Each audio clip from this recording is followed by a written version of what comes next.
Finally মোৰ নিজৰ ইনকামৰ পইচা মোৰ হাতত আৰু আজি মনটো বহুত বেছি ভাল লাগি আছে। এই পৰা বোৱাৰী হ'লো কিন্তু নিজৰ কাৰণে কিবা এটা কৰাৰ আশা থাকি গ'ল। এইটো মই নিজেও এগৰাকী গৃহিণী। আজিকালি ঘৰুৱা খৰচ বহুত, সকলো খৰচ পাতিৰ বাবে নিজৰ স্বামীক কৈ থাকিব নিজৰে বহুত বেয়া লাগে। গোটেই পৰিয়ালটোৰ সমগ্ৰ দায়িত্ব তেওঁৰ ওপৰতে। সেয়েহে মই নিজে ঘৰুৱা কাম কাজৰ মাজত অলপমান সময় উলিয়াই কিবা এটা কাম কৰি অলপমান টকা উপাৰ্জন কৰিব বিচাৰি আছিলোঁ।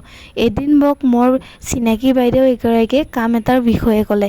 সেই মঞ্চখনৰ জৰিয়তে অসমৰ হাজাৰ হাজাৰ গৃহিণীয়ে উপাৰ্জন কৰি আছে। ময়ো এই কামটোৰ লগত জড়িত হৈ নিজৰ ঘৰৰ খৰচ পাতি উলিয়াব সক্ষম হৈছোঁ। মোৰ পৰিয়ালটোৰ লোকসকলে এতিয়া মোৰ এই সিদ্ধান্তত বহুত সুখী।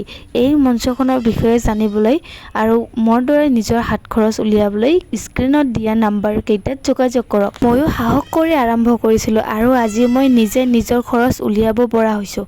আৰু এই সৰু পদক্ষেপটোৱে মোৰ আত্মবিশ্বাসত বহু গুণে বৃদ্ধি কৰিলে আৰু মোৰ পৰিয়ালৰ লোকসকলে মোৰ এই সিদ্ধান্তত অত্যন্ত সুখী।